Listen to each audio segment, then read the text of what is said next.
What you're about to see has never happened before at a British state summit. Barack Obama pointed his finger at the Royal Guard and told his security to remove him from the frame. But the guard didn't move, didn't flinch, didn't even blink. So why did Obama suddenly stop and break protocol with a salute no one saw coming? This moment nearly violated centuries of ceremonial tradition. And what happened next silenced an entire crowd. Watch closely, because the guard doesn't move an inch. Now, before we reveal the full story, first hit that subscribe button and drop a comment telling us where in the world you're watching from. Now, without further ado, let's get into it. The forecourt of Buckingham Palace had a rare stillness to it that morning.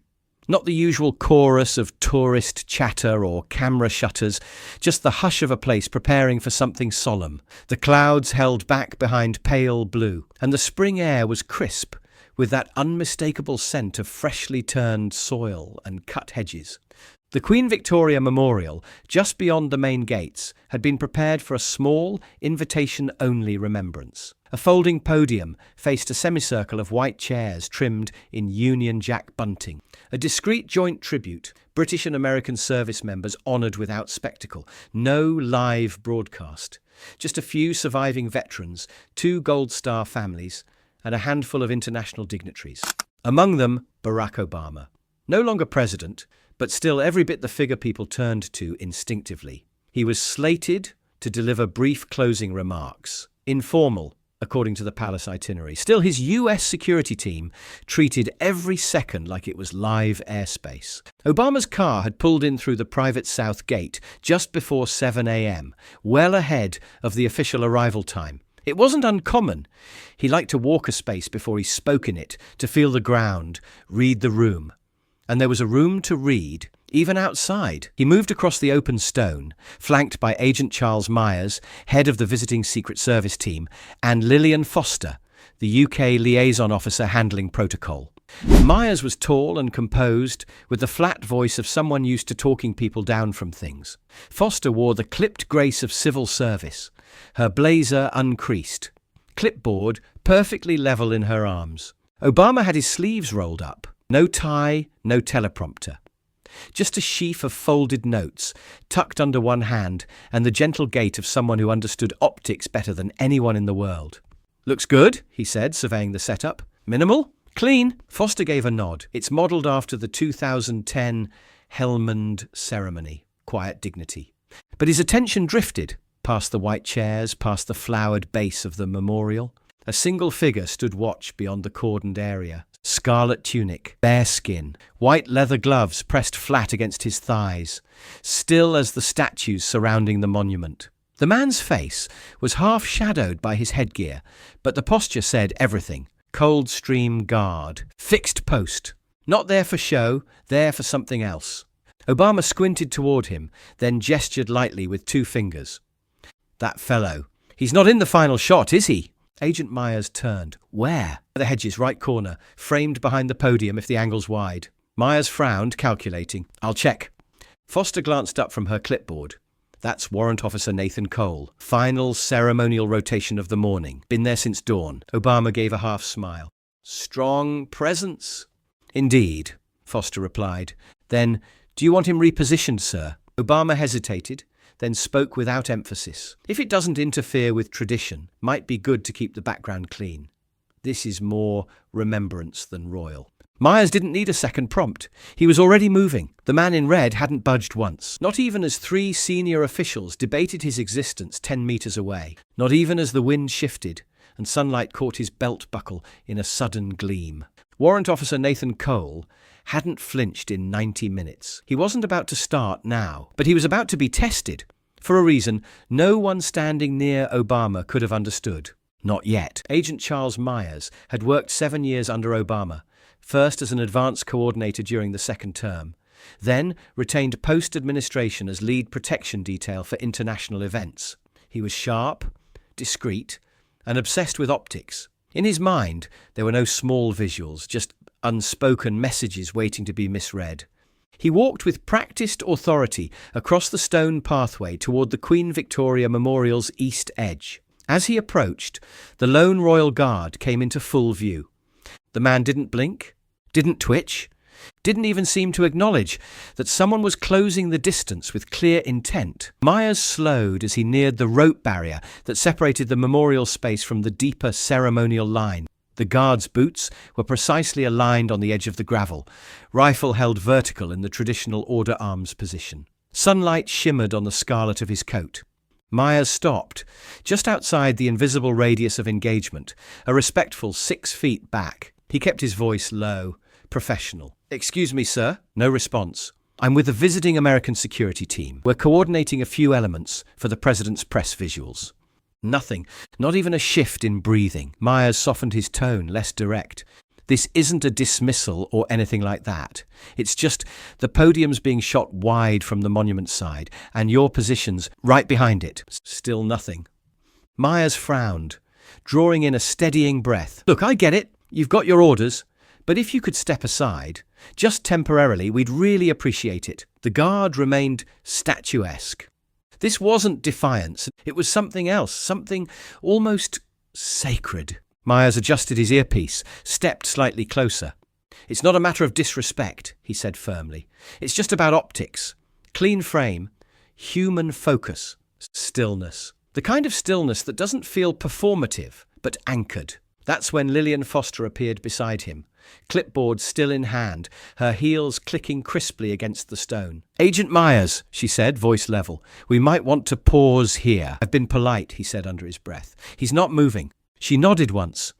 "Because he's not allowed to. This isn't a permanent fixture, is it? I mean, he's a person, not a marble bust. He's posted." "And what does that mean exactly?" Foster lifted her chin slightly, like someone used to reminding world leaders how tradition works. "It means, unless a direct superior orders a reassignment, that guard will remain exactly where he is until the rotation ends. And even then, only ceremonially replaced, not redirected, not repositioned." Myers sighed. "Can we contact someone above him?" "You can try, but I doubt you'll succeed before the ceremony begins." A low voice crackled through Myers' earpiece. "Another agent. President's asking what's taking so long." Myers glanced back across the lawn. Obama was shielding his eyes from the sun, watching them with mild curiosity. "Understood," Myers said into the mic, then back to Foster. "Is there a commander we can speak to directly?" "I can radio inside, but you'll need a pretty compelling reason. Moving a ceremonial guard for aesthetics. That's unusual." Myers pressed his lips together. "Fine, I'll handle it." He stepped forward, closer this time, just to the edge of the guard's periphery. "I'm going to say this plainly," he said. "This is a personal request from President Barack Obama, former head of state. He's trying to stage a remembrance moment for American families who lost soldiers. A photo without military rifles in the background helps that message." Silence. "I'm not here to disrespect your role. I'm here to protect what this moment is supposed to feel like." Still no movement. Myers' jaw tightened. "We're asking you, respectfully, to step aside, just for 10 minutes. No blink, no muscle twitch, no eye contact." And it was in that stillness, more than any words, that Myers felt something start to change. This wasn't a misunderstanding. This wasn't stubbornness. It was something older, firmer, almost immovable in nature. He didn't know it yet, but this wasn't just about a press shot anymore. He just walked straight into a tradition that didn't yield to even the most powerful office on earth. And the man in red wasn't about to explain himself. Not yet. Warrant Officer Nathan Cole hadn't moved in over an hour. Not a finger, not a blink, not even a shift of weight. The act itself would seem impossible to most people. But to those who'd served beside him, this wasn't surprising. It was who he was. Stillness wasn't just part of the job. It was something deeper, something lived in. Nathan wasn't born into tradition. He wasn't the son of officers or a fourth-generation guardsman. He'd grown up in a modest terraced house in Luton, raised by a single mother who worked double shifts as a school secretary. The first time he saw the changing of the guard in person, he was 13. His mum had saved up for a day trip to London. He remembered standing near the rope line, shoulder to shoulder with tourists, watching the red tunics march past in perfect sync. He didn't understand protocol back then, but something about the way they moved, so silent, so precise, locked something in him. It wasn't about power. It was about discipline, control. By 17, he'd enlisted. Not because someone expected him to, but because nobody did. His first posting wasn't ceremonial. It was Helmand Province, 2007. The first time he'd worn body armour, it was 43 degrees Celsius and half melted at the edges. The first time he'd come under fire, it wasn't training. It was a real ambush on a convoy road that hadn't been marked properly on any map. And the first time he lost someone, it was Private Dean Lister. They'd met in Phase 1 training, bunked 3 beds down. Dean had been the kind of man who made everything seem less serious, even when everything was loud, irreverent, brave, in a way that sometimes annoyed the officers, but made the rest of the lads feel safer. He died on May 25th, 2011. The convoy had taken a wrong turn through an unscouted road near Kajaki. The second vehicle hit the pressure plate. Dean was in the back seat. No screams, no time. Just sudden silence, then fire. Nathan had been in the truck behind him. He was the one who crawled into the burning frame, pulled Dean's body out with his gloves half melted and a broken rib from the blast concussive force. The medevac never made it in time. The day after the funeral, Nathan filed for reposting, not to get out of the fight, but because something inside him had shifted. He didn't want revenge. He wanted remembrance, and so he requested the palace. It wasn't common. Most combat-experienced infantrymen didn't transition to ceremonial posts, but Nathan did, because he understood something most people didn't.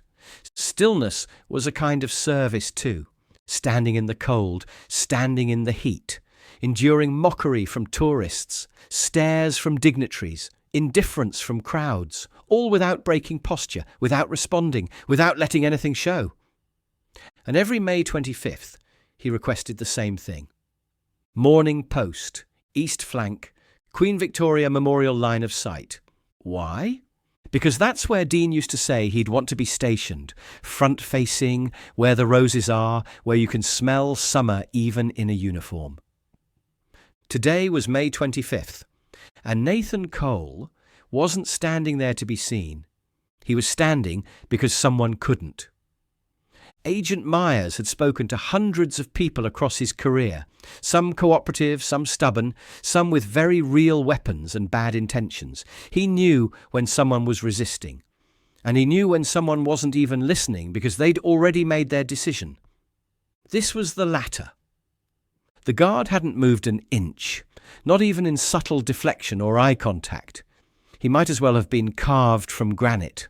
Still, Myers wasn't ready to walk back empty-handed. He took one more step forward, now within ceremonial boundary. Not touching, not obstructing, but clearly breaching what British staff would have considered too close. "All right," he said, in a lower, firmer voice. "I've been polite. You've been quiet. Let's just be honest here. You don't want to move, I get that, but you're not a statue. And this isn't a military operation, it's a remembrance event. Low optics. Peaceful." The guard didn't blink. Myers checked his comms. The message from the team near the palace door. "The president's asking why we're delayed. Press is arriving in 10. He turned slightly to the palace staffer hovering nearby. "Can we please get someone out here with actual command authority? This man's posted like it's a war zone." The staffer hesitated. "Sir, with respect, we don't countermand ceremonial assignments mid-post unless there's a breach of security." "This is a breach of flexibility," Myers muttered. "He's standing dead centre behind the podium." The staffer nodded, still uncomfortable. "He's Warrant Officer Nathan Cole. He's earned that post. And once he's posted—" "I know, he doesn't move." Myers's tone was starting to fray. Then, from the courtyard, a subtle shift in atmosphere. Someone walking with a different rhythm. Slow, purposeful steps. Not urgent, but deliberate. Barack Obama was coming toward them. He didn't speak at first, just approached calmly, hands folded in front of him, letting the breeze shift his shirt slightly as he walked. No security team trailed him, no cameras, just a man trying to solve a problem. Myers stepped back instinctively. "Sir Dash Dash?" Obama raised one hand gently. "It's all right." He walked right up to the rope barrier, stopping just inside conversational distance from the guard. "Good morning," he said quietly.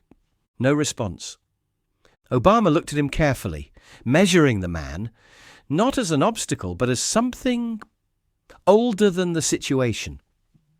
"I understand you're posted," he continued. "I respect that. You look like you've done this a long time." Still, the guard didn't move. His eyes didn't even flinch toward Obama's. The former president sighed lightly. "I'm only asking one thing. We've got some families coming today. Parents, mostly. A few children. Some of them lost people in our war, in mine. This event is for them, not me. Just for the duration of the photo. Could you step aside?" Nothing. Not a twitch. Obama's tone lowered. "I'm not president anymore. I can't order anyone around. I'm just asking, as one man to another." There was a pause. Then, for the first time, the guard moved. Just his lips. His voice was quiet, firm, deep, like something made of stone. "This uniform doesn't answer to cameras, sir." Obama blinked once. He hadn't expected that. Neither had Myers. The British staffer swallowed hard. Obama's eyebrows rose, then furrowed. He waited. The guard's eyes didn't move, but his voice came again. "It answers to history." There it was. 7 words. That's all. Obama stood very still. Then he stepped back slightly. And to everyone's surprise, he nodded once, not curtly, not dismissively, just respectfully. "I understand." He turned back toward the courtyard. "Let's find a different angle," he said to Myers, as if nothing more needed saying. And just like that, he walked away. The man in the red coat remained perfectly still, unmoved, unbothered, untouched. But now he was no longer unseen. Now even a former president understood. He wasn't standing there for appearances. He was standing for something much, much older than any one man. The wind shifted slightly across the palace grounds, catching the hem of Nathan Cole's tunic, just enough to flutter the fabric at his wrist. He didn't adjust it, didn't move, but for a brief moment the presence seemed to fall away. He wasn't hearing the birds in the trees anymore. He was hearing tires crunching gravel in the Afghan heat. He was hearing Dean Lister's voice. "Oi, Cole, if you ever get lucky enough to guard the palace." They were pinned behind a rusted-out Hilux, the smoke from a burning supply truck drifting toward them like black fog. The ambush had come fast. They'd been talking about the FA Cup 1 second, then diving for cover the next. A single IED had torn through their convoy. 1 detonation, then 2. Screams. Dirt in their teeth, blood on the ground. Lister was hit in the abdomen, low and ugly. Not a clean wound. His voice was half a whisper, half a chuckle, as Nathan knelt beside him, applying pressure with both hands. "Don't let some American PR bloke push you around for a better camera angle, yeah?" Nathan was swearing, trying to stem the bleeding. He didn't realize yet that it was too late, that Lister already knew. "If you're ever wearing that red coat, just stand there, mate, like you were carved out of the palace itself." A cough, a shudder. "Promise me that!" Nathan had nodded then, because he couldn't find his voice, not in that moment. Not as the medevac circled overhead like a vulture with its wings clipped. He'd carried Lister's body on his back, across a mile of open dust to the extraction point. Never dropped him, never loosened his grip. They gave him a citation for bravery, called it calm under fire. But that wasn't what it was. It was rage, wrapped in grief. It was memory refusing to let go. He didn't cry at the funeral, didn't speak during the reading, but the next year, on May 25th, he submitted the first of what would become an annual request. Queen Victoria Memorial. East position. First watch. Because that's what Lister asked. And every time someone tried to tell him the post was just for show, just for photos, just for tourists, he remembered that cracked voice in the sand, that grin, even as life slipped away. "Just stand there, mate, and don't move for nobody." Nathan had never broken that promise. Not once. Not even today. The courtyard had gone still. Not the ceremonial kind of still, but the tension-heavy pause that happens right before someone says something that will be remembered. President Barack Obama stood facing Warrant Officer Nathan Cole, the sun warming the side of his jacket, the creak of leather soles faint beneath him. He wasn't angry. He wasn't posturing. But his team had failed to move the guard, and the clock was ticking down to the official start of the event. So Obama had come himself, not with orders, with a request. He stood just beyond the rope line, looking at the man before him. "You don't have to explain," he began, voice low and controlled, "but I do want you to understand something." Cole didn't move, didn't blink. His breathing was invisible, trained into invisibility. Obama nodded to himself. "I've stood guard too," he said, not as a soldier, but as a man who knew what it meant to bear a symbol. In a different way, different uniform, but I know the weight of being looked at without being seen. Still no response. Obama exhaled, tone softening. "You're doing your job. I'm just asking for cooperation, one man to another, one veteran to another." Behind him, Myers watched, tight-lipped. The press staff murmured from across the courtyard, trying not to look like they were watching. A young palace intern had paused near the hedges, uncertain if she was witnessing something routine or something historic. And then, quietly, Nathan Cole spoke. His voice was steady. Not raised, not hostile, just deeply final. "This uniform doesn't answer to cameras, sir." Obama's brow furrowed slightly, not in confusion, more like understanding that came a half-second too late. Nathan's eyes remained straight ahead, but he continued, "It answers to history." The weight of the words hung between them, simple, undressed, unshakable. Obama looked at him for a long moment. It would have been easy to push again, to lean into position, to say something clever or powerful, but instead he nodded. Just once, nothing more, and in that small, subtle gesture the balance shifted. He turned to Myers, tone light but absolute. "Let's find a different angle." Myers hesitated. "So dash. Obama was already walking. "He's not moving. He's where he's supposed to be." And just like that, it was over. No argument, no confrontation, just the former President of the United States choosing to pivot. Not because he lost, but because he'd just met something older than politics. Protocol, tradition. A man keeping a promise the rest of the world didn't need to understand. From that moment forward, no one else mentioned the guard again. Because when someone says a sentence that doesn't ask for respect, but commands it, you listen, and you move. The shift was subtle, but unmistakable. As Obama walked away, unbothered, unoffended, and entirely changed, the people around him began to recalibrate. Something about the moment hadn't been dramatic, but it had been final, like a verdict passed in silence. Agent Myers stood frozen for half a breath, then gave a quiet nod to the British staffer beside him. "We'll reposition, west side, clean line from the angle." The staffer nodded, relieved. "Thank you." He didn't look back at the guard, because now he understood. This wasn't about stubbornness. This was about weight. In the press area, a young American journalist named Taylor Grant, still fiddling with her lens cap, had caught the sentence just barely. She leaned toward a palace aide. "What did he say to the president?" The aide, still half in shock, repeated it under his breath. "This uniform doesn't answer to cameras. It answers to history." Taylor didn't write it down. She didn't need to. On the opposite side of the courtyard, a British veteran in his 70s, Colonel Richard Foreman, retired, stood quietly with his wife and granddaughter. He hadn't spoken much that morning.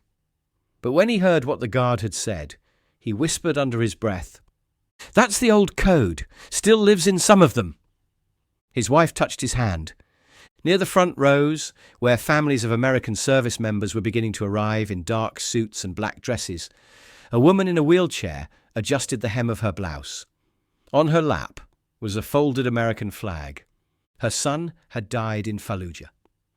She noticed the tall man in red standing still across the green and whispered to her daughter beside her, "That one's standing for someone." The girl nodded without knowing why. The photographers, now readjusting their tripods to the west angle, worked in silence. None of them complained. A few had already snapped wide shots before the repositioning, frames that later would show a single royal guard standing like a blood-red exclamation mark at the edge of history. Nobody would crop him out. Nobody dared. Even among the palace staff, the tone shifted. Stewards stopped treating him like set dressing. A junior footman stood at attention for a moment longer than necessary while adjusting the podium ribbon. A groundskeeper removed his cap as he passed near the guard's line of sight. Subtle, almost instinctive. And in the far distance, just beyond the public barrier, a group of early tourists watched with hushed curiosity. They didn't know what they'd seen, but they knew the moment had changed something. One teenage boy turned to his mother. "What did that guy say to the president?" The woman didn't answer immediately. She just stared at the guard. And then, finally, "I think he said everything without moving at all." The shift ended like every shift did. Without applause, without ceremony, without so much as a spoken word between the guards filing out of formation. Boots hit stone with precision as they retreated through the side arch of the palace grounds, passing into shadow, out of sight. Warrant Officer Nathan Cole was the last to break position. He stepped off the post with measured weight, rifle shouldered, stride even, the same way he'd stepped off for the past 11 years, except this time something followed him. Not attention, not recognition, just awareness. When he reached the locker room, tucked beneath the east wing of the barracks, the space was already half cleared. Tunics folded neatly, black boots lined under benches. A few guards sat unwinding, stretching fingers stiff from the cold. Cole said nothing as he unfastened the brass buttons of his tunic, one at a time, slow and methodical. He placed it flat on the bench beside him, then removed his bearskin cap and set it gently on the peg overhead. Even now, out of sight from the public, he moved with the same care as if the world were still watching. Across the room, a younger guard was lingering at his locker. Private Theo Avery, early 20s, second ceremonial posting. Good discipline, good posture. Still a bit too eager in the eyes. He cleared his throat. Warrant Officer Cole? Nathan didn't look up. Avery. I heard about what happened at the memorial. Nathan began rolling his gloves into a precise coil. Is that so? I mean, not officially. Someone said the president came up to you and asked you to move. Nathan looked up now, steady and calm. He did. Private Avery hesitated. And you didn't? No. The silence lingered. I think I would have, Avery admitted. I mean, I wouldn't want to, but, it's Barack Obama. Nathan didn't scold him, didn't correct him. He just nodded once, the way someone does when they understand exactly what you mean, but still disagree with all of it. You're not wrong, he said. You're just not ready. Avery blinked. Ready for what? To stand for someone who can't. A pause, then, you will be, one day. Avery looked at the older man. Scarred hands, steady jaw, eyes that didn't dart or flinch or seek validation. He nodded once. Yes, sir. Nathan returned the nod, then stood to gather his things. No speech, no debrief. Just the sound of a man who had done his job the same way he'd always done it, with silence, with stillness, and with the unshakable sense that sometimes not moving is the loudest thing a man can do. That evening, long after the courtyard had emptied, after the chairs had been stacked and the flags folded, and the last guests ushered out beneath a fading sunset, Nathan Cole walked alone. No tunic now, no bearskin, just his barracks trousers, his boots, and a soft black sweater that had seen better days. He walked the inner perimeter of the grounds, like he had so many nights before, hands behind his back, pace unhurried. He wasn't supposed to be out here anymore, but he didn't like leaving things unfinished. In his breast pocket was a folded piece of paper, creased in 3 places, soft at the corners. A letter, handwritten in blue ink, from a woman named Ellen Lister, Dean's mum. It had arrived 2 days prior, addressed simply to W.O. Nathan Cole, Wellington Barracks, London SW1, no return address, no frills, just a few sentences. May 25th again. I can't believe it's been this long. I know you'll be standing somewhere, same as always, still keeping your promise. I just wanted you to know, we're proud of you, Nathan. Dean would be too. You carried him farther than anyone could have asked. He had read it before today's post, folded it once, slipped it close to his chest and said nothing. But now, with the moon climbing above the treetops and the stone still warm from the afternoon sun, he stepped out into the back courtyard of the palace and stopped. A single lamp-post cast its glow over the trimmed hedges and gravel path. The gates beyond stood closed, but someone else was there. Across the courtyard, near the public viewing fence, an elderly American man stood with a young boy, maybe 8 or 9. The child was clutching a plastic souvenir flag. The man wore a navy blazer, white cap in hand, service pins glinting in the lamplight. He didn't speak. He just stood at attention when he saw Nathan emerge. And then, quietly, slowly raised his hand in salute. It wasn't the crisp regulation movement of parade drill. It was something older, slower, heavier, a gesture from one man who had seen too much, to another who carried what others couldn't.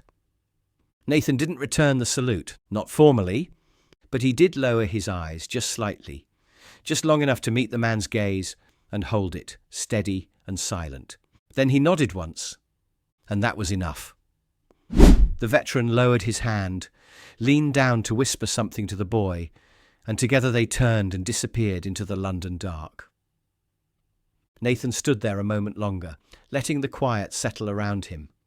Then he drew out the folded letter, ran his thumb along the edge, and placed it gently back in his pocket. No medals pinned to his chest, no camera flashes, no stage, just memory, just silence, just a promise kept. He turned, walked back toward the barracks, and vanished into the stone shadows, still carrying, still standing. Even when no one was watching, would you have stood your ground like Nathan Cole did? Or would you have stepped aside, even if it meant breaking a promise no one else remembered? And here's the deeper question. Should tradition ever make room for convenience, even when a world leader is the one asking? Drop your answers in the comments. We read every single one, and your voice is part of what keeps these stories alive. If this one moved you, hit that like button and make sure you're subscribed with the bell turned on. We bring you powerful Royal Guard stories like this every single day. Share this video with someone who still thinks these men just stand still for tourists. They might walk away seeing things a little differently. And right now, there are more stories appearing on your screen. True moments of honour, tradition, and quiet defiance. Click one, and we'll see you tomorrow, same time, same place.